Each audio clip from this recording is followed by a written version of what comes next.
Welcome to Behind the Muscle podcast. Today's guest is an NPC bodybuilder. He is also a Brazilian Ju Jitsu black belt. Today's guest is Dave Smith. Dave, welcome to the podcast. Thanks for having me. Yeah, for sure. So, Dave, I just like to kickstart each podcast conversation off by asking all of my guests the same two questions. So the first question I have for you is, who are a few of your favorite bodybuilders of all time? Dorian Yates is one that comes to mind immediately, mostly because he's relatable. I like his personality. He was never one for attention seeking. Bodybuilding culture has shifted a lot in the past 10 years, 15 years. And when I got involved with it, it was more to be different and weird and an outcast than it was to belong to anything. And I always appreciated that about him. He was doing his own thing. He'd return to the US once a year to win his Olympia title. And that was really it. He wasn't trying to do much else and be a superstar. Even today, like where his mind is at after bodybuilding, I really like where he's gone in the direction of health and fitness. And overall, just he's the kind of character that I did want to be and do want to be when I'm his age. So it's like there's him and then there's everybody else as a distant second. So if you don't mind me asking, just dig a little bit deeper, who are a few of those guys that are a distant second, or who are some guys maybe that are current IFBB pros that you at least respect their physiques and look up to them in terms of their physiques? When I grew up, it was always about being a freak. So I never liked the pretty guys. I always liked the mass monsters. So even like Marcus Rule, Ronnie Coleman, the old school guys. I also have an appreciation for people who figured a lot of things out. So when I was on Geared Up with Dave Johnston, Adam McVeigh, we talked to a lot of people. I mean, probably 100, 150 people over the course of 3 years or so. And it was always fascinating that the group of guys from the early 2000s into like 2010 or so, they had all come to conclusions based on research and trial and error and reading, using their minds. So it's a lot easier for me to look up to and envy that generation in general than it is today, because today everybody has a coach, everybody follows a cookie cutter plan. And I don't mean cookie cutter as in everybody's been given the same plan, but more or less the road has been paved already. And the guys who paved the original road, somebody had to figure that out. Like Jean-Pierre Fuchs was talking to us on an interview once, and he and Nasser used to hang out all the time. They never talked about what they really did, but they both came to the same conclusions. They both figured out the same stuff. And I thought that was cool. And when I said, well, how did you do that? He goes, I went to the library. I learned about physiology. I learned about nutrition and how things work. And that was the cool part. So like those guys to me, well, like nothing can hold a candle to that. So basically that whole generation. Very cool. Very cool. So tell us, Dave, at what age did you start lifting weights? And then why did you start lifting weights at that age? I was always fascinated with it. Like, again, looking back at cultural shifts and generations, I grew up with Ultimate Warrior, Arnold Schwarzenegger, Jean-Claude Van Damme. Like you can probably see it in the right corner here is my, I hang it up jokingly, but it's my kid black belt degree from Tiger Schulman's. Van Damme was my hero. And when he was against Chun-Li in Bloodsport, I saw all those physiques and I'm like, oh, I want to be a big, strong guy someday, because I always felt weak. I always felt, like the odd man out. So I used to pester my doctor and say, when can I lift weights? When can I lift weights? And his answer was, well, when your growth plates close. And I found out through an x-ray one day, because he probably forgotten that I'd even asked about it. He said, oh, looks like you're not going to grow much more. I said, how come? He goes, see this in your elbow there? Your growth plates are pretty much closed. So I went, you mean I can lift weights now? He goes, yeah, I don't see why not. So 15 or so. And the real origin of that was basically I was a nerd. I didn't go to dances. I didn't want to participate in social events. So rather than have a dance, they were going to have a pool party at the end of the year. And I sat there and I could kind of feel my stomach was soft, and I realized I had to take my shirt off. So I didn't know what I was doing, but I took the wrong bus to a gym that would like I could land off the bus and then walk a mile to the gym and then do cardio for an hour because I didn't have cardio equipment in my house, but I was too scared to go into the weightlifting room with all the big guys. My mom would pick me up. I'd come home and I'd lift weights for an hour and do abs. I did that every day, like clockwork. Even she would drive me there on the weekends, 7 days a week for 4 months. I didn't look in the mirror because I had acne. I didn't want to see my face. I just knew that the flub went away. And when I took my shirt off on that day, there was no sense of vanity. There was no sense of like, hey, check me out. It was, thank God I'm not fat anymore. And when I did that, I was the only 15-year-old kid with an 8-pack. Like female teachers were looking at me. And that was the first time that I ever saw a woman look at me like I was attractive. And it was my 7th grade social studies teacher.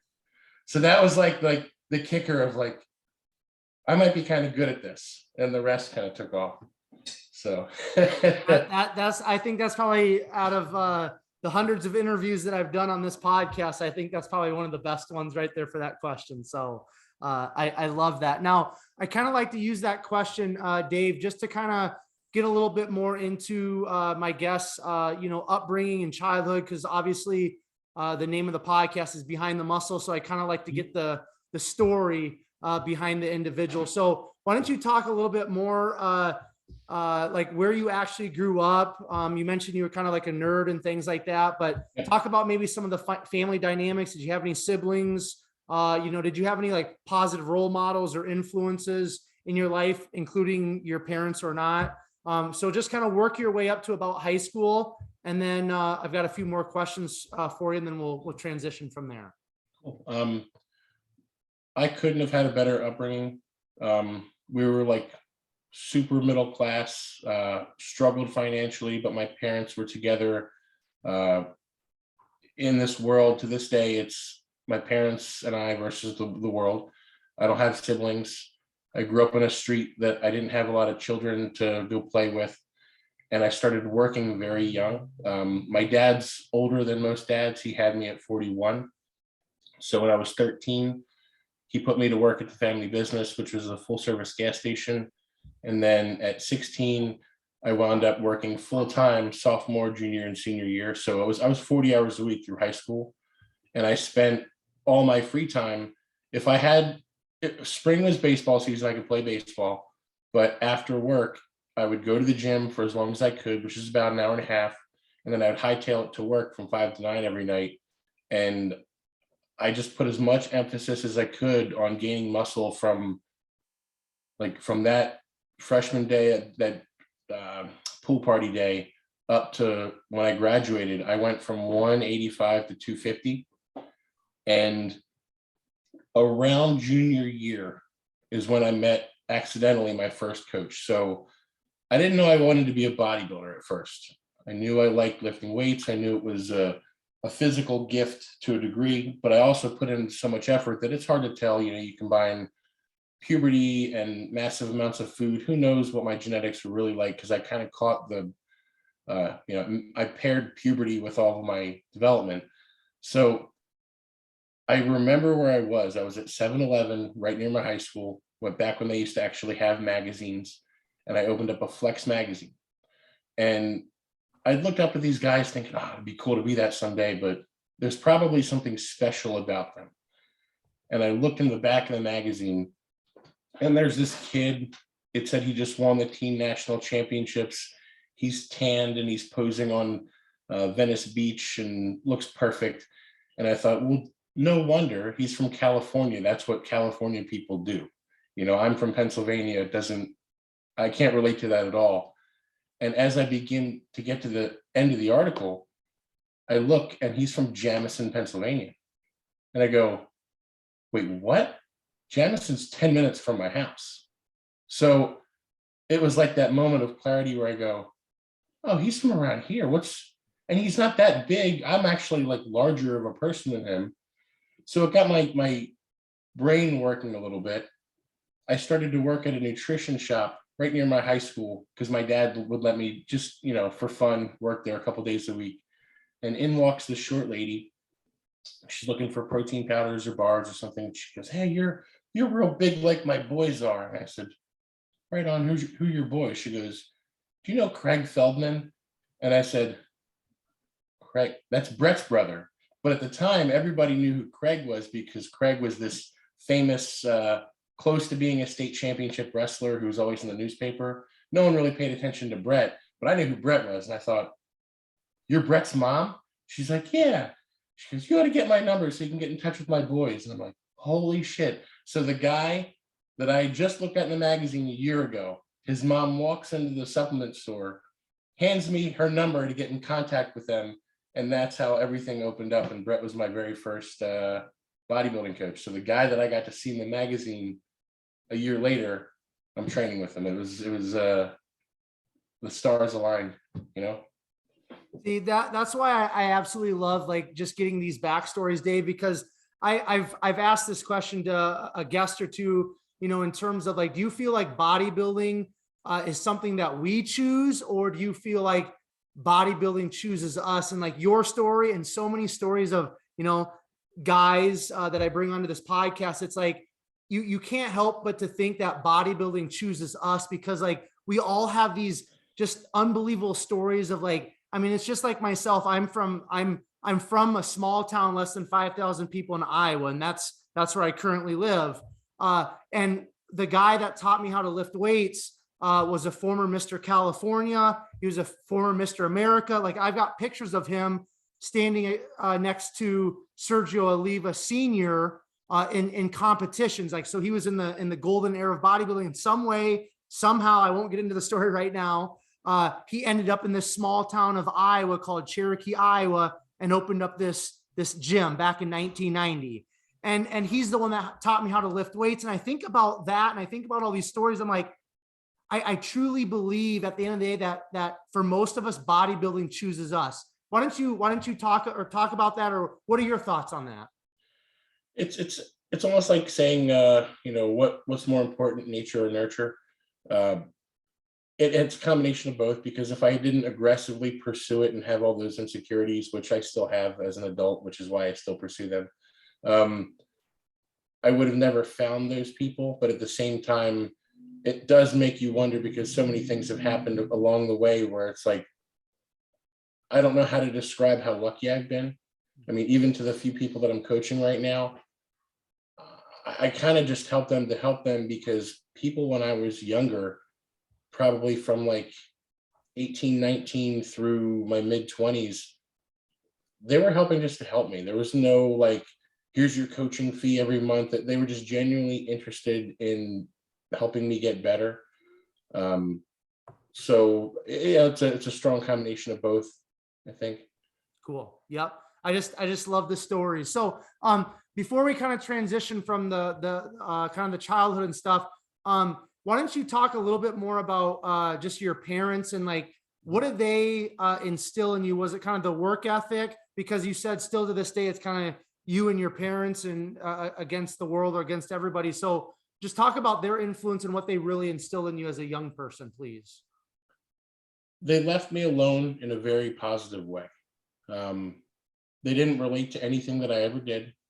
My dad was a workhorse. He was a mechanic. He played no sports and had me late in life. He had bad knees, couldn't participate in anything I did, and often referred to bodybuilding as work that you don't get paid for. So they didn't really care other than if I was happy. Even like I played baseball from probably 8 years old up to junior year of high school. And junior year of high school, that's when things drifted. So I was on like the bodybuilding path of like, I'm super curious about this, but at the same time, I was playing baseball at a high level to the point where scouts were looking at me. I was definitively going somewhere on a scholarship. It just was a matter of what school, who was going to sign me. And at the end of junior year, after a few injuries, I just kind of realized I didn't want to do this anymore. It was like a job that I wasn't getting paid for. So I guess back to my parents, it was growing up, I didn't have much of a childhood because of the work. And I don't mean that in a bad way, but I grew up very fast. The 40 hours a week, it taught me a lot of responsibility. It was easy to get my meals in at the shop because I would just have my microwave and stay in a schedule. I was bringing meals to work, to school to eat during class. Teachers were okay with it. But because my parents left me alone and never really pushed me in anything, and I never referred to baseball because there were so many parents that had I told any other dad or mom, hey, I know I'm going to college for this, but I don't want to, that's not an easy conversation. It's like that's probably the equivalent of telling your dad that you're gay. You know what I mean? Like it's like a family sit down at that moment of like, you've wasted 10 years of this. And the only disappointment that they had was they just liked watching me play. That was it. My mom was kind of like, oh, well, as long as you're happy, but I will miss seeing you out there because I was really proud of you. And they didn't really understand bodybuilding. So it was that freedom to make my own decisions and just kind of be myself, but at the same time, some direction would have been nice because when I did get to the point where I was going to college, they asked me my senior year because neither one of them had gone to college, and my dad actually never went to high school. He quit before, I think it was like his freshman year. Basically, he became a mechanic back in 1960, I think it was. So they said, well, what are you going to do? And I didn't know because everybody else's parents were planning their college 2 years prior to it and helping them write letters. And I guess I'm going to community college. I didn't have a plan, so it was a lot of good, some bad, but I can't say that I regret anything because it got me to where I was, Love that. So why don't we transition into post high school? You graduate high school. Why don't you talk about going to college and just just give us a little bit more detail in terms of some of those years, first few years post high school, and then were you really still involved in bodybuilding at that time as well? Yep. High school was hard because I was friends with all of the nerds. Basically, when they tested me fourth grade, they pulled me out of class. They stuck me in a room and they started giving me a test. And I didn't know what it was at the time, but it was an IQ test. And I recognized halfway through the test that if I passed this, I was probably going to have to join all of those weird nerdy kids and miss recess. So halfway through the test, I realized I'm doing pretty well. Like, these are pretty easy questions. So I start to dive bomb on purpose. And she can see what I'm doing. So she stops it short, doesn't say anything, calls my mom that night and has a conversation. Well, I didn't know it was basically like the Mensa program for our school. It was the, what do they call it? The Penn program. So all the kids that I had been avoiding became my best friends in high school. And again, they all had plans. They knew what they were going to do, but I didn't. So they went off to Princeton and Harvard and all these nice schools. And I was the guy stuck at home, not having a plan. So I worked a little bit, wound up meeting a girl and moved out to Indianapolis. Didn't have a plan. I just knew that I didn't like who I was at home. Everybody at home recognized me as the nice guy, but he was a nerd. I kind of had to develop my own, not personality, but new identity and character. So I moved out to Indianapolis. No plan, no nothing. Right in the middle of the 2006, 7, 8, 9 economic recession. So I couldn't barely get a job, was bouncing. And of course, the girl that I moved out there for, it didn't work out. We were children, it's like we're early 20s. It's the dumbest thing ever. But I stayed out there because I had a good time. And within a couple of years, I had gotten full-time work. I had started my own personal training business. I had basically like 3 jobs and was doing really well financially because I didn't know anything other than to work. You know, I was always that way. Being instilled to be that kind of person. I mean, to work 70, 80 hours a week was nothing. And that's actually what led me into jiu-jitsu. Was I was 23 working at a college bar, and I saw one of our bouncers get jumped by a small guy. And the small guy ragdolled him so bad that it kind of scared me, because I'm walking around 265 thinking I'm, you know, the king of the world. And this 170-pound wrestler guy was completely thumping away at one of our larger bouncers. And I thought, that could happen to me. So again, kind of like what we said with the stars aligning, Chris Lytle, who at the time was one of the top UFC fighters of that generation, was signing autographs at LA Fitness up the street where I went. So I waited until everybody was done their pictures and photos, and I went up and I said, "Hey man, I'm not looking for a photo. You're cool, but just have a question. Where do I go to learn this stuff?" Because I explained what happened, and he said, "All right, well, I think you should go to this jiu-jitsu school." I said, "All right, cool." I didn't really know what jiu-jitsu is all about. I showed up, and within like the first session, I was in love with it.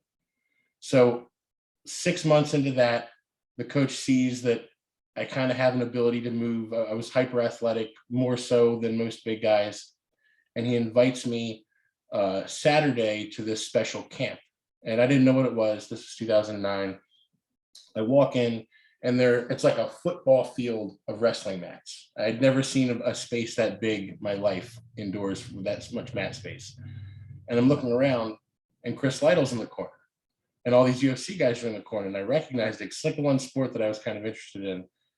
And it came back again full circle, where Chris told me to go to the jiu-jitsu guy. The jiu-jitsu guy brought me to the camp, and my very first like grappling partner on a consistent level was Matt Mitrione, who's now like a famous UFC and Bellator fighter, before he ever got on the Ultimate Fighter.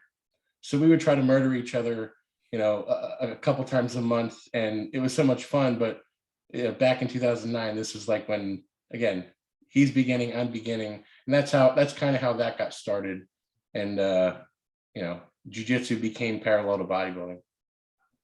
So talk to us a little bit, Dave, about, you know, kind of how you got into coaching. You said you have a few clients, you know, still to this day. You're not really, you know, looking to get any new clients or anything, but kind of when you first initially got into coaching, why don't you just talk about that experience? Because back at that point in time, I'm sure you and I are probably around the same age, but, you know, around that time, you know, the world was a lot different in terms of coaching. You know, Facebook was around. There was no Instagram. There wasn't really social media as we know it today.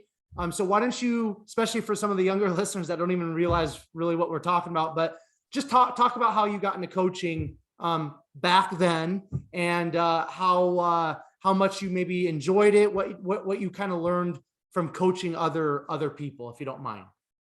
Back then, it wasn't much of an, I mean, people made money, but it wasn't an industry. Now it's an industry. So the people that had always helped me just genuinely seemed concerned for my well-being, not in a bad way, but like, you know, they want to see me improve and do better. And Dante Trudell was one of my next coaches. I think I paid him for 2 months. And then after 2 or 3 months, he stopped with the payments and then wound up sponsoring me with True Nutrition products and coached me for free for the longest time. And I hooked up with Dr. Scott Stevenson as well. So again, these guys they just helped me, and I didn't know any better. So it was almost like if I saw somebody that had promise, or say they asked me a lot of questions, it just kind of took it upon myself to want to pay that back. And I wasn't even an intentional, like, I must pay this forward or, you know, do what they did, but it felt like the natural thing to do. So even back then, I didn't know everything, but whatever I did know, I always liked helping people. It felt good to see people who were stuck break plateaus. Like there were some guys back. I was always a good leg trainer. Full range of motion squats. I was crazy strong back in my 20s. And when you see somebody who is struggling because they don't have the information they need, and you know they can't find it the way you did, it just felt like the right thing to do to exchange that. And over the course of time, it just kept getting more serious and more serious, to the point where I still do it today. I have a couple of people that I work with who, going back to like the industry talk, it's such an industry that it's less about coaching and more about following the cookie cutter plans. And you can't do that with people. You have to figure people out. So to me, coaching is about understanding who you're working with, the context of how and why they are the way they are, and then molding them from there. Is it their training? Is it the nutrition?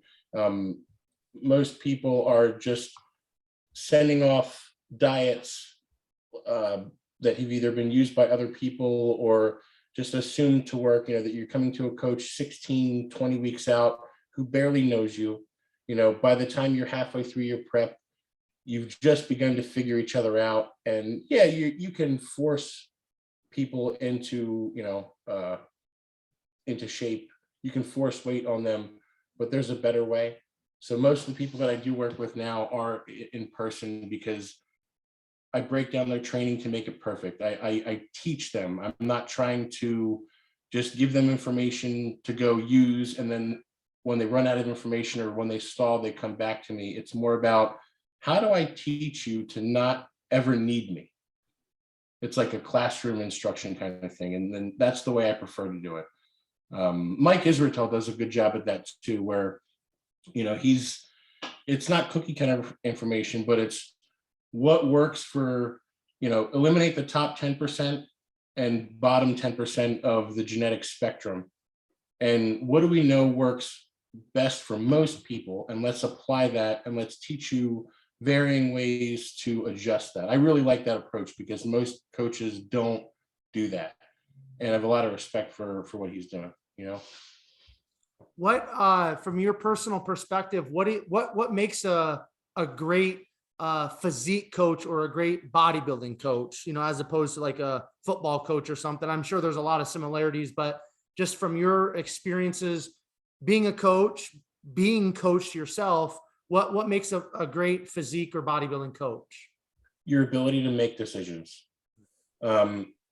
Most people seem to, again, they have information that they can present to you. They don't necessarily know why half of it is the way it is. You can hear that they're either regurgitating because they've memorized, but they haven't fully understood the concepts. And a lot of that begins to become evident when you do run into problems that need to be solved. And I've seen it in the past where I've had some athletes come to me, they were struggling midway through prep, and it was very apparent as to what was going on. And their coach was kind of like shrugging their shoulders and not knowing what to do, and just kind of saying, well, it must be something you're doing wrong. No. It's your job as a coach, especially when you're getting paid that much money in today's world, to figure this problem out. I mean, that's the missing link. So if you're a good coach, you need to understand why these macros are being fed, at certain times in certain amounts. Why, especially training. Training is like the one thing, because it's hard to communicate that online. If your coach is in California and you live on the East Coast, unless you're sending him videos of how you squat and how you deadlift, angles of everything, I mean, that's a huge game changer. Squat, like when you talk about sets and reps and weight and exercise selection, a rep is an expression of how you've lifted that weight.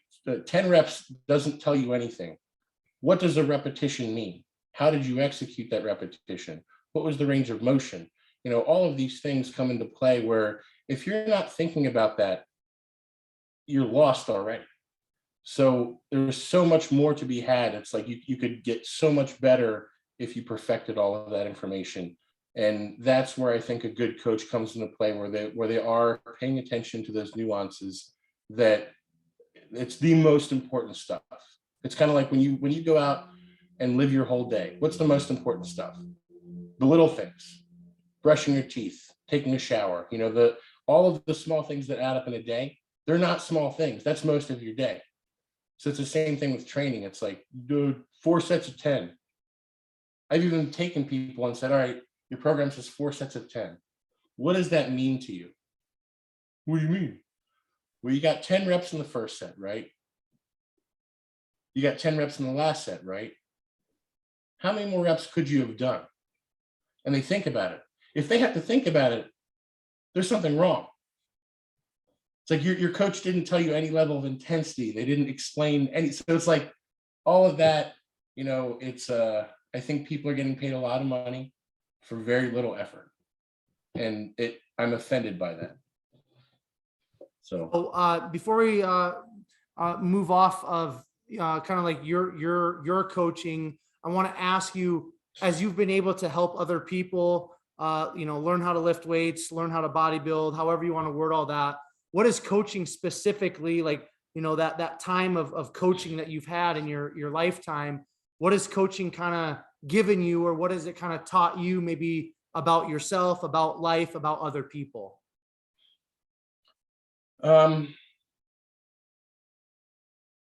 You can't fit everybody in the same box. You do understand, and you begin to see genetic differences in different people, different age groups. I don't mean to be offensive when I say this, but if your coach is younger than 30 years old, they have absolutely no perspective on life. So the stuff that I was teaching people in my late 20s, while most of it was still mostly true, I didn't have a good perspective of how the body ages, what you could get away with and not get away with, what was super risky and what, was a more safe path that could lead to a longer progression over time, slow and steady, as opposed to, super intense. Even with DC training, I realized, it got me to a certain point, but I needed something a little bit more thoughtful and put my own spin on things. So that, and oddly enough, women have been my best clients. People tend to come to you seeking to be heard, and that they want you to almost approve of what they have been doing. Not as many people come to you open-minded saying, look, I surrender to everything that I thought I knew, just correct my stuff.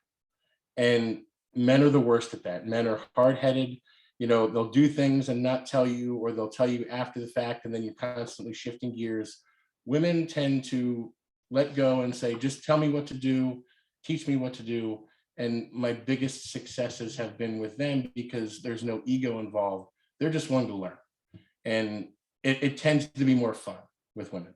So. Love that. So how did you kind of get connected with Dante? Was it through a forum, or was it some other way? And then why don't you talk about just what he maybe taught you as a bodybuilder? Because it sounds like he was kind of like your first big name coach. Is that fair to say? He was a mentor. Yeah. Okay. Talk about just his influence on your life and bodybuilding, if you don't mind. So back in the day, this was, I think it was late high school, early college years. There used to be a forum that it's like a legend at this point. It's called Muscle Mayhem. And that's where, God, if you took a list of people that were on that forum, it's like murderer's row of all of these pros and top level amateurs and coaches. It's like Dante Trudell, Skip Hill, Scott Stevenson, Steve Kuklo. I think even back then, like all of our forum handles, like DC Training, when I sell people DC, it stands for dog crap. And dog crap, the only reason why he ever put that down, I think, as a name was because it was an anonymous, pseudonym that people would use. And you never really thought that anybody was going to meet. He was just spitting out information. And it's like, who's this dog crap guy? And he would lay out these instructions on how to lift that were a little bit different than what we were taught, but it was very pragmatic, commonsensical. Like it looked risky because it's like, well, I put all this effort into volume training and I don't know if I should take a step back and try this stuff. But then you see guys like Justin Harris, who's another one who became, Triptorona Nutrition, who was on there, Shelby Starnes, all these people. Oh, and by the way, it was Chad Nichols' board. I didn't even realize that until 10 years later. I was like, who's Chad Nichols? Oh, he's Ron Coleman's coach. Yeah, so it was like, couldn't have been a better learning situation. But yeah, it's Dante definitely taught me a new level of pain and a threshold where I thought I was training hard, and I now understand what hard training is. People, when they think they hit failure, they're reaching a level of discomfort, but they're not literally hitting failure. So that's also something that I try to translate to my clients as to, okay, you can't or won't, because won't is not failure. Can't is different. I want to see you physically shut down. So just generally speaking, Dante would take the meat and potatoes concepts of why muscles grow and teach us those things, because we were so confused with, it's like paralysis by analysis. You've got all these weeder concepts and I don't want to say bullshitty concepts, but you had so many opinions on why stuff happened. And you didn't realize, well, it works for him because he has good genetics. It works for him because he's willing to eat a clean diet and be very consistent with his behavior patterns. And then he takes some drugs and he blows up like a freak. But that doesn't work for everybody. So what is going to work for the large majority of people? And again, that's where the thinking outside the box and coming back to like what makes the most sense kind of thing.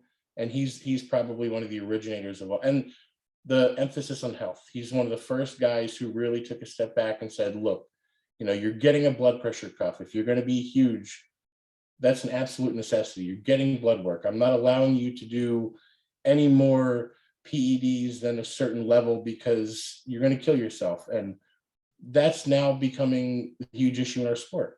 And he was the guy back then to, guys would like pros, major pros would go for him for health problems. He would solve them. He's not a doctor, but he put so much research, legitimate research, into helping us that he was more valuable of a source of information than anybody else would be. So it was all of that. So a few minutes ago, you mentioned something about, at some point, after you kind of got, I don't want to say indoctrinated, but you kind of stepped into DC training. At some point, you kind of realized that you kind of needed something else. You needed to maybe figure things out a little bit differently for your training. Would you talk about maybe that evolution of your training and what that looked like, and what was kind of the catalyst for you to go from maybe hardcore DC training to transitioning into a different type of training? Because I think this is something that a lot of people maybe miss, especially younger people. We all do it. We kind of get into our rabbit hole, so to speak, in terms of the way we're going to train. And we just kind of keep beating our head against the wall, maybe because we had some progress in the beginning.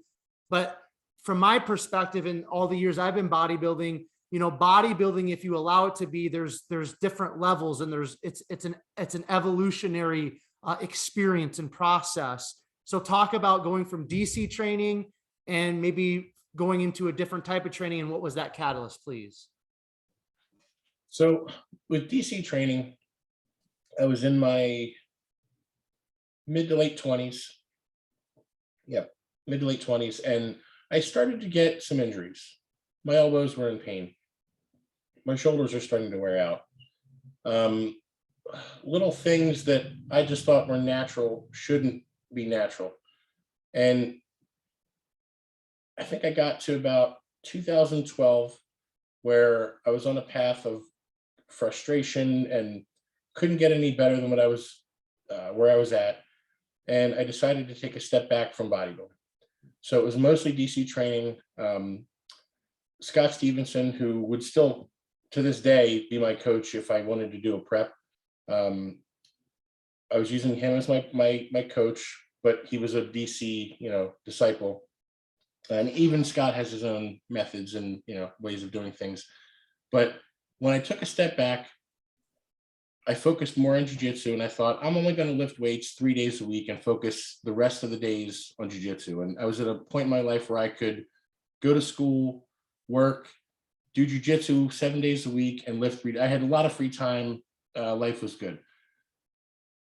So one of the criticisms that I had from the judges was they said, you have a shitty back. It's just, when you turn around, your legs are great, but you face the curtain and you've got no lats, there's no development.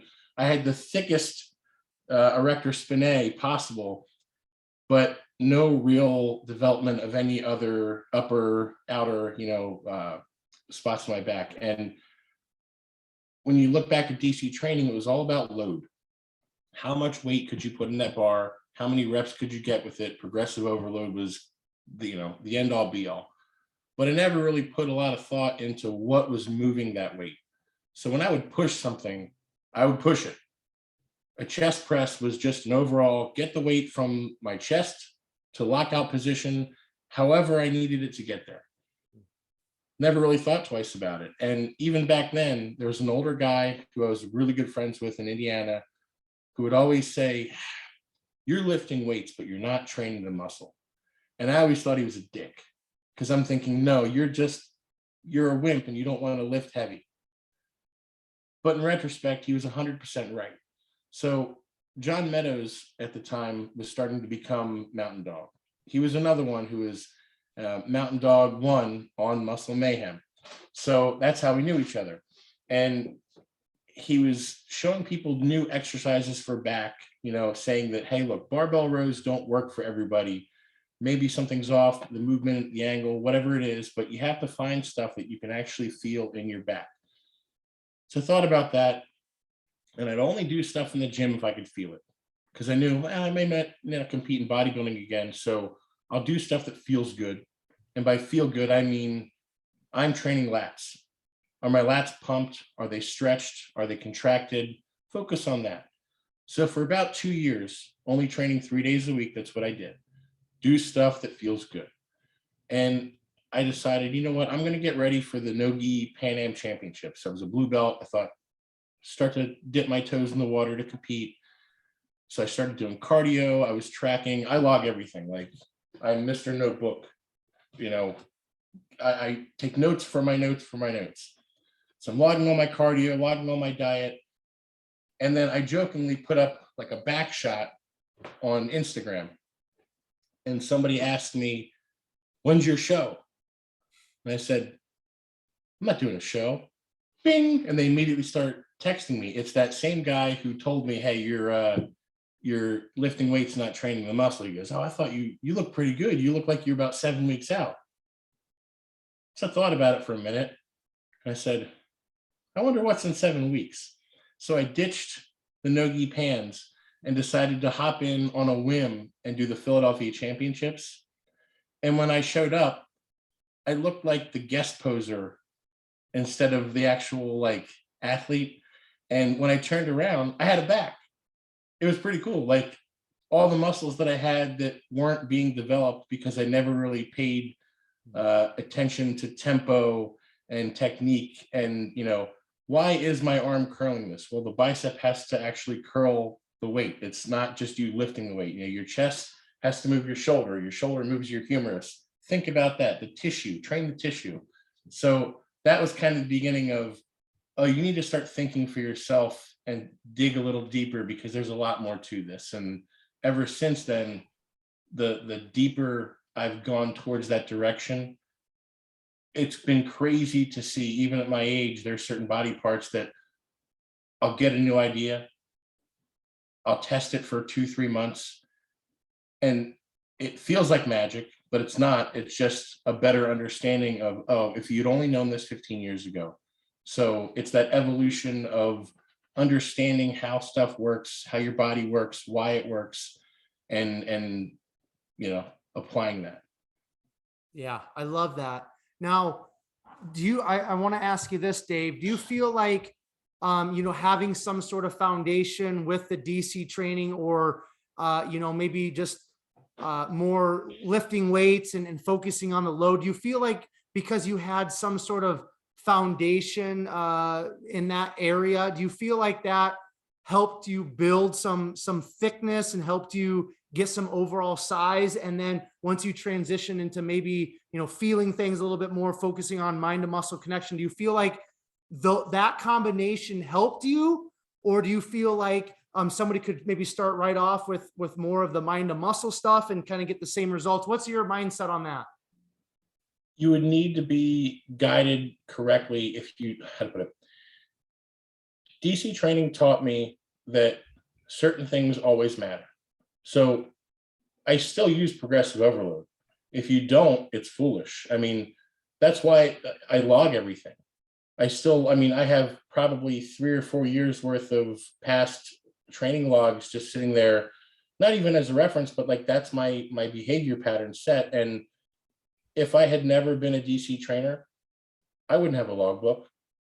But that's such a huge advantage to have one, because you're held accountable for yourself.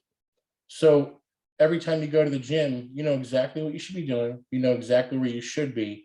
And it teaches you things if you know how to read the information properly. So, okay, I'm significantly weaker than I was last week. Reevaluate your food, reevaluate your sleeping, what's changed, what's wrong.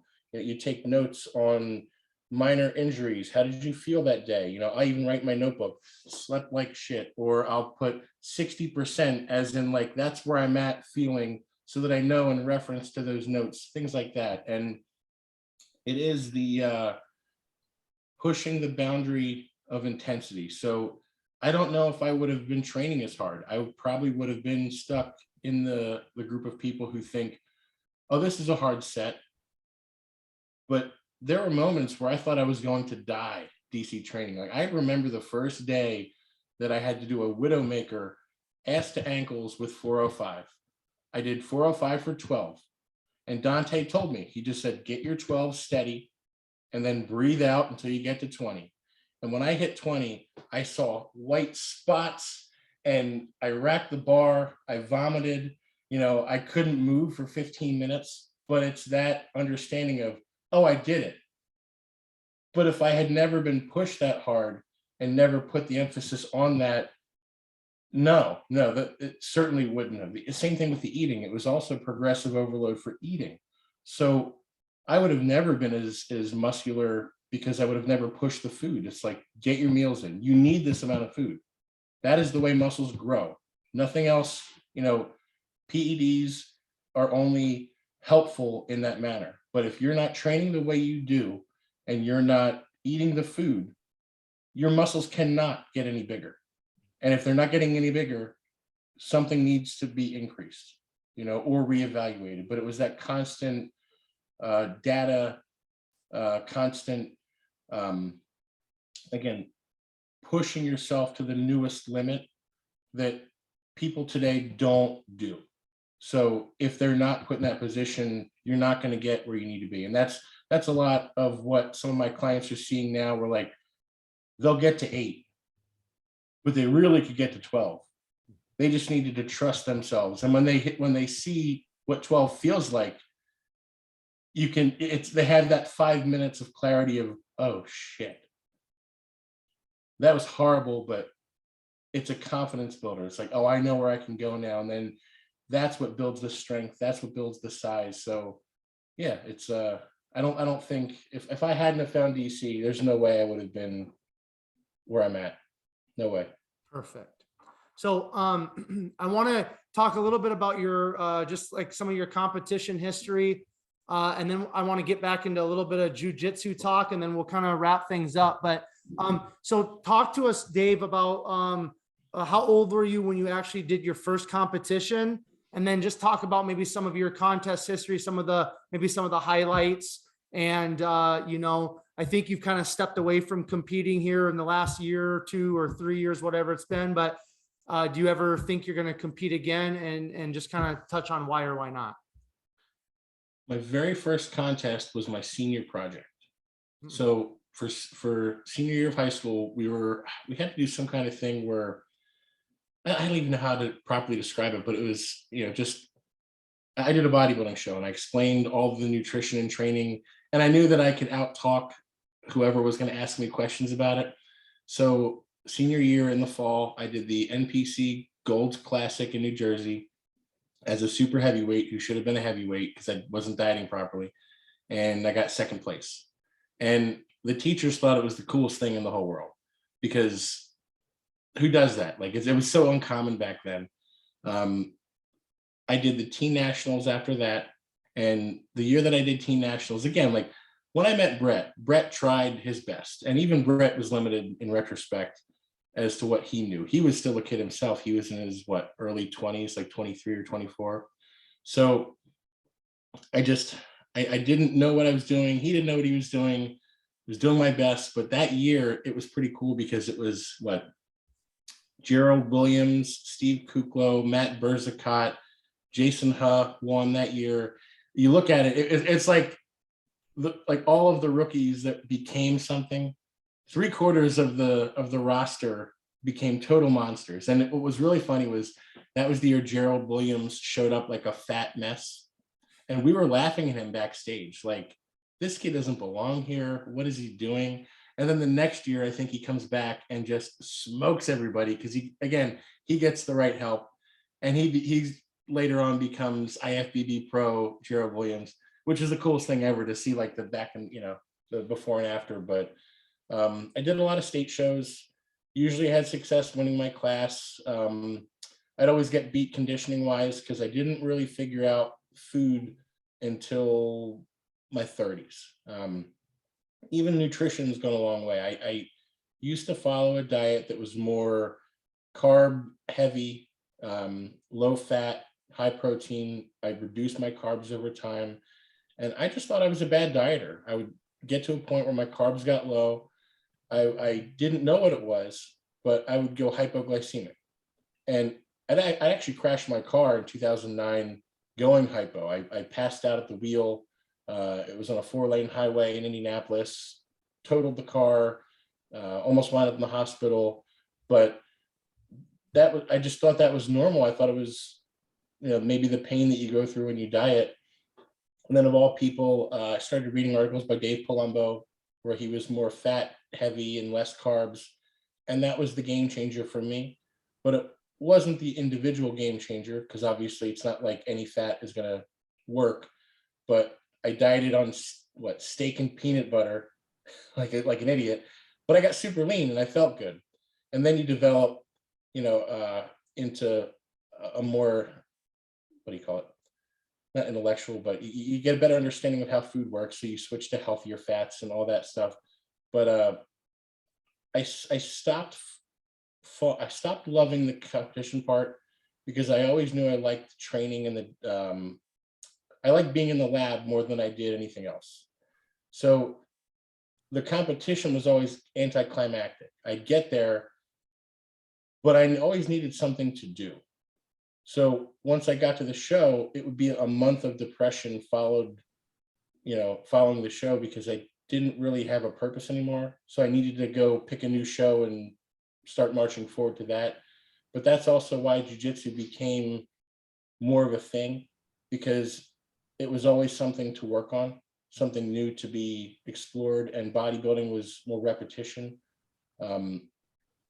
My best conditioning ever, I actually didn't even compete. I was dating someone, I was helping her. She was getting ready for the Masters Nationals. It was her second show ever. She had a good chance of turning pro. And at that point, I knew, I'll go backtrack to 2014. When I did the Philadelphia Classic, I won the super heavyweight. And the only reason why I did that show was my friend told me that I looked like I was, in condition. And B, one of my best friends was doing the show. And I thought it'll be really cool if I can get on stage and take pictures with him. So during the overall pose down, we went and we posed for his mom to take pictures when everybody else was supposed to be posing together, which is why I think I lost the overall, because I wasn't contending with the heavyweight or whatever. But we walked off to the side, hit a few shots, and I still have those shots to this day. It was super cool. But I was in shape, like not just lean, but I was cardiovascularly conditioned. I was rolling all the time. So somebody said, "Hey, are you doing USAs?" I'm like, "No, I'm not doing USAs. It'd be crazy." And I'm like, "Well, you should do a national show." I thought, I'll try North Americans. I'll see how that goes. And I was just happy to be there. I really didn't have any intentions on placing at all. And I didn't. I came in pretty lean. But that was my moment where I knew I didn't want to take bodybuilding beyond a certain point, because we were right before we got on stage. It was the dry run for your prejudging where you'd hit your 45 seconds or whatever in front of the judges before they did the call outs. And I'm getting up there, I hit my poses, I go backstage, and I'm just stoked to be there. It's just fun. Like, I like bodybuilding. It's not as much of a competition. It's an activity for me to enjoy. And I'm on talking backstage, and I'm thinking, these guys are all unfriendly, grumpy assholes. What is wrong with them? And I'm getting frustrated because no one's being nice to me backstage. And then it dawned on me, they can't breathe. They can't move. They're huffing and puffing like they just ran a mile sprint, and their bellies are sticking out, and I'm not even breathing heavy. And then I thought, but if that's what it takes to win, I'm not doing that. I want to be both. I want to, like, next week, I'm going to go back to practice. I'm not going to stuff my face full of, junk food and blow up to 300 pounds. So that was kind of the moment where the competition stuff only became a means to hit a personal goal. And I completely stopped focusing on any sort of placing. It was just, how can I be a little better than I was last time? So 2015, 2016, it was just be better than last year, but don't focus on anything else. And 2016, 17? 17 was the year that I was like 260. I had shredded glutes. I was in crazy shape, but I didn't really care if I walked on stage or not. Like, I have pictures. I'm happy looking back at them, but I'm thinking, well, we're going to go to Masters Nationals and we're going to spend a lot of money. It's like a $2,000 weekend. And then if I compete, God knows how much money I'm going to spend. We could go somewhere really nice for that kind of money. And I just stopped. Like, with no hesitation, no regret. It was just like, I'm kind of done. And I haven't been on stage since. And I'd be lying if I said I missed it, because it's still a thought. And to be honest, I'll probably compete again, but it's more or less, I have a side personal goal because of the jiu-jitsu thing that I can get to in a minute, but that's really the only reason why I'd compete again. It's just to be better than what I was, see, what I can accomplish on a personal level, but it's not to win my class and get the overall or qualify for it. I couldn't begin to care less. I don't care if it's the smallest local show or whatever. It's more about just being there for myself. Yeah, I love that, man. I think because of social media, so many people just get caught up in, like, it's win at all costs, and it's like do or die. And it's like, you know what, man, like, if you like to lift weights and you want to, get on a right eating plan and get shredded or get in the best shape of your life, and you want to step on a stage and flex your muscles and compete and call yourself a bodybuilder, that's fine. Right. Like, I mean, I just think so, again, because of social media, things get so blown out of proportion, and people just get so delusional. It's like, well, if I can't do it this way because so-and-so is doing it this way, then, like, I'm not a bodybuilder. It's like, dude, like, just, if you just want to do it for fun, it's okay. Right. You're infinitely better than last year. Yeah. You look so good.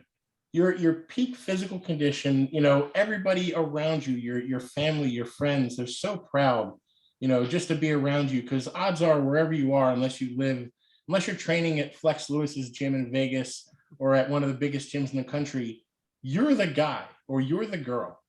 People, like, you're the only person in the gym that looks like you. What do you need more than that? So you show up to a show and your expectation is, I'm going to make first call out. And you get sixth and you don't make the first call out. And you're so depressed. But you look so good and you look so much better than you did before. And you're not giving yourself any credit. You can't even take pleasure in this one moment that you've been building up for years to get to. And that's the most crazy thing in the sport, to not value that. Not because, like, when you look back at it, even now, I look back at certain things, it's like, I either regret how I felt or I'm happy about how I felt. But it's like, I've had moments after a show where I'm throwing hissy fits about placings, and, you know, just my mindset was so off, and just, I didn't appreciate anything. And it just makes me feel like such an asshole.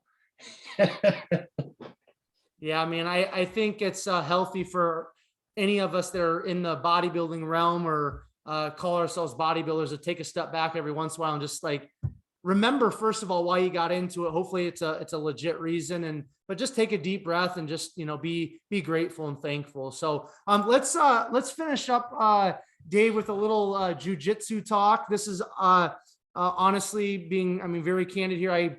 I know, you know, nothing about it outside of maybe like Jocko Willink is pretty big into that. And it seems like it's something that's gotten popular maybe in the last 5 to 8 years or something like that, but I don't know anything about it. So why don't you just talk to us a little bit about, what you want to share about jujitsu, talk about the big goal that you said you kind of have, and then we'll kind of start finishing things up.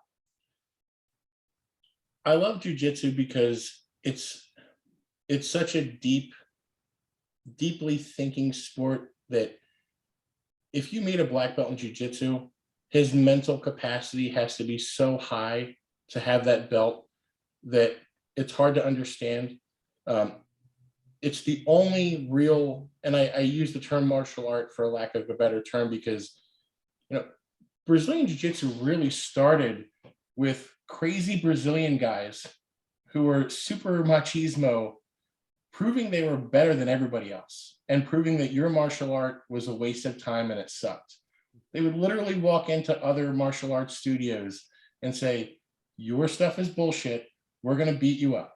And, it transitioned into the whole respect and, proper etiquette kind of thing. But the reality is, these guys wanted to prove to the world that they were the toughest motherfuckers out there. And when they came to America, they had to have a marketing strategy and a selling point, which is why you saw like Royce Gracie going to the UFC. That was like the origins of modern day mixed martial arts in terms of making it popular. But I love it because it's fighting. It's not, you can't get a belt in jiu-jitsu above blue belt. Like once you get to purple, basically, if you don't know, it's white, blue, purple, brown, and black. And you really shouldn't get your next belt until you're ready for it. And on average, it's 2 to 3 years per belt. So a black belt should take you, in theory, about 10 years or more to get, sometimes 15. And the thing is, you don't get credit for showing up to class. You get credit for belonging with the rest of the other belts. You get credit for knowledge expression. You need to know all positions. You need to be able to perform all positions. It requires endurance, flexibility, conditioning, all of the things that bodybuilding doesn't have. And I always loved being an athlete. I never wanted to walk around with my arms out like this, not being able to touch my toes.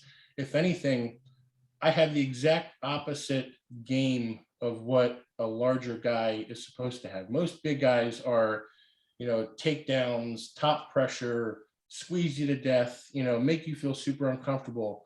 I'm flowy. I'm on my back. I throw my legs over my head. I get into positions that people look at and go, what the hell? Like, you're not supposed to be able to do that. But that's what, jiu-jitsu has allowed me to do. And it's like when you get a belt, like even I talked to about Mike's a brown belt.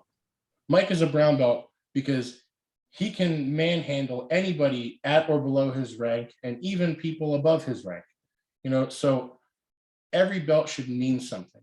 And karate, taekwondo, judo is good, but certain other martial arts, if you show up long enough, you're going to get your belt. It's you pay the monthly fee, you get your stripes. It's an industry, but there's a lot of pride in jiu-jitsu. Like, I'm wearing, you can see it, it says Balance Studios. If you're a balanced black belt, that means something. It's kind of like your lineage is your family. You represent that family. These are the guys that I train with now. I got my black belt from Paper Street under Jason Frawley. He will not give you a black belt just to give it to you. I mean, when he hands it to you, that means so much because you're representing his whole career, all of his thoughts and ideas and levels of respect and hard work. So, every time you put yourself on the mat, you're a representation of somebody else's hard work. And it's a big deal. So I'm kind of getting sidetracked, but I fell in love with it because it offered a lot of what bodybuilding didn't. And even to this day, I'm 13 years into it. Next year, I'm in line to get my first degree in my black belt, which again, I don't know any NPC bodybuilders or IFBB bodybuilders who have reached this level of jiu-jitsu. I'm sure many are training in it, but black belt means something different. And talking about my future goal is I kind of made it up as a goof, but it really isn't. It's like, I want to be the world's most jacked black belt. And by that, all I mean is I want to be able to compete in jiu-jitsu within a certain time frame of doing a bodybuilding show. So there's a difference between doing one and then doing the other versus, wait, you're doing both at the same time? Because they operate differently. If anything, they diametrically oppose each other because what you're doing on the mat definitely pulls away from what you're trying to do in the gym and vice versa. So, if you do one too much, it's going to hurt you on the other end. And I want to prove to people basically that it can be done. And not only that, but I'm a super heavyweight.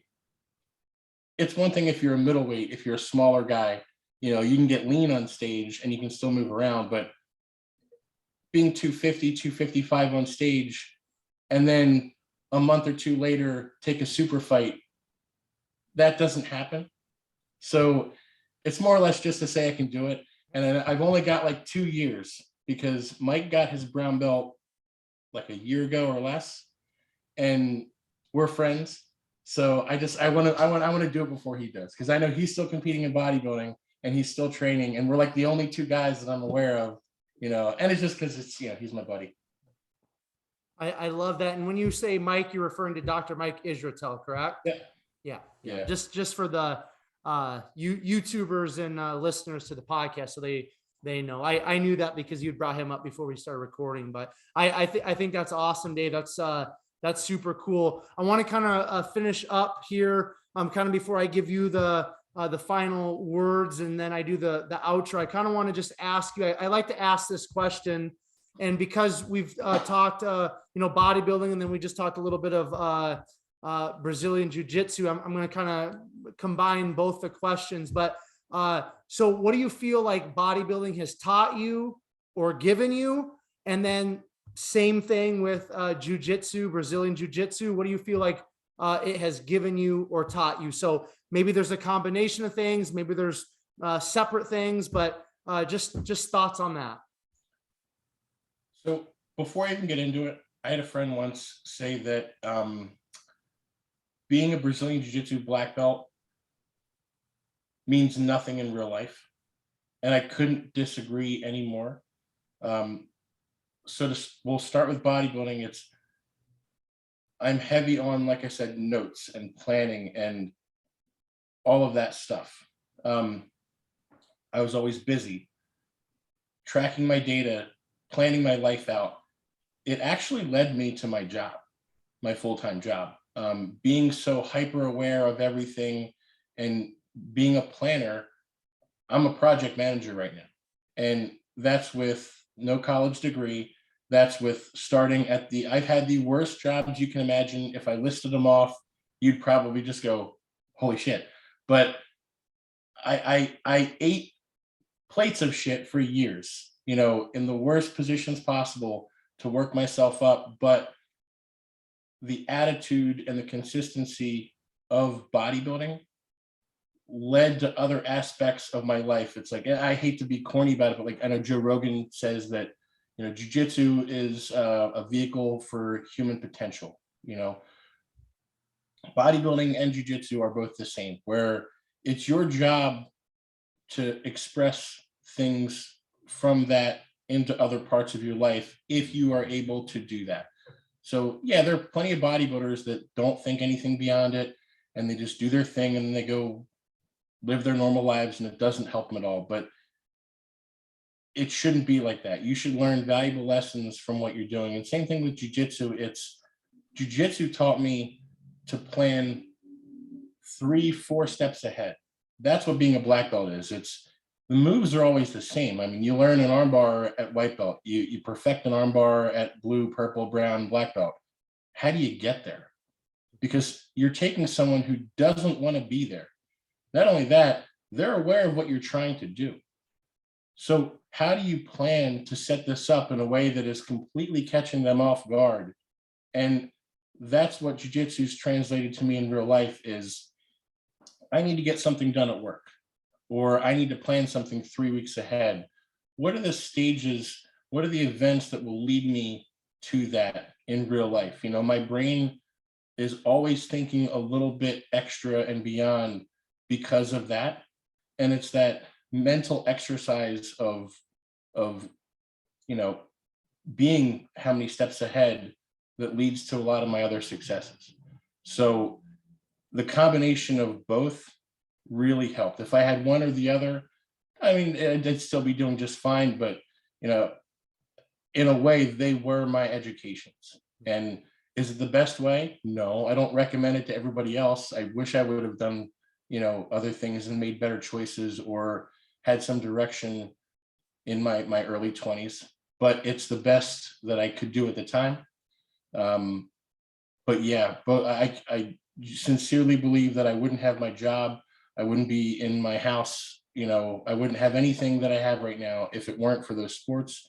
But it's in the most unconventional way, because bodybuilding cost me money. Bodybuilding cost me relationships and friends. You know, jiu-jitsu cost me thousands of hours of my time and injuries and all alike. But it's the brain that you develop along the way. If you're able to pull those concepts and apply them to life, that's where the money's at, you know, proverbially and, you know, literally. Love that, man. That's cool. We're going to wrap it up here, Dave. I want to just kind of give you the opportunity, if you have any final thoughts or any final words that you kind of want to leave with us about anything and everything. I want to kind of give you the platform there. If you have any, you know, sponsors or anybody that you want to shout out, you know, the platform is yours for that too. Before you do that, I just want to say thank you for coming on, taking some time out of your Sunday to just kind of, you know, share your story and share some of your insights through your life experiences up to this point. I greatly appreciate it. Okay. Cool. I think my final thoughts would be, for anybody who's in our sport, just realize that you're standing on the shoulders of giants, and that's the only reason why you're here.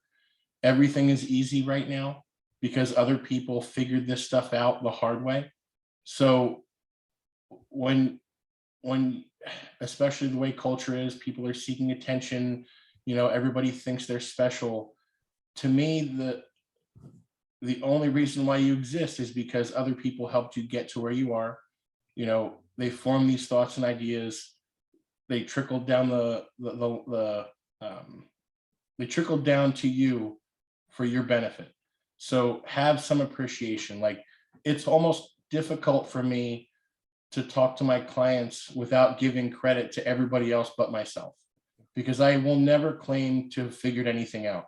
I'll bring up an idea and say, this guy taught me that. Almost like I'm citing my sources, but more out of appreciation than anything else. And it's the same thing with jujitsu. It's like the only reason why I know this or believe that or, got to where I was is because people helped me, people figured this out. I didn't do anything. This stuff existed well before me.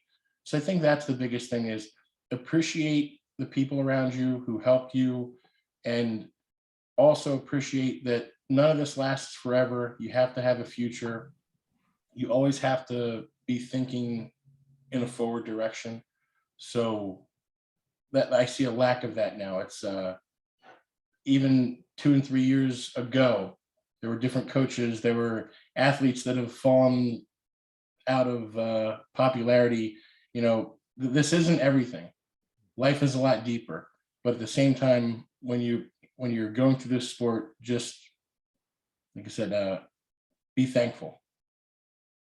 Love that, man. Gratitude is very powerful. And I appreciate, again, you, Dave, for coming on. Those of you who are tuning into another episode of Behind the Muscle podcast, I just want to say thank you so very much. If it wasn't for all of you, the podcast wouldn't exist. I appreciate all of your support in terms of subscribing on YouTube, the comments that you guys are leaving on YouTube. I greatly appreciate that. And all the people that are sharing this on Instagram and following on Instagram. I just want to say thank you so much to you. If you haven't done so already, make sure you hit that subscribe button on YouTube. That's very important because I release all the episodes first on YouTube, and then I'll distribute them to iTunes and the other podcast platforms. And then just one other quick favor before we wrap up this conversation with Dave. If you found great value in this episode, please share this on your Instagram stories. Make sure you tag Dave, tag Behind the Muscle, so that we know that you listened again, found that great value in it. And then finally, I will leave you all with this. Remember, behind the muscle, there's always a story. We'll catch you guys later.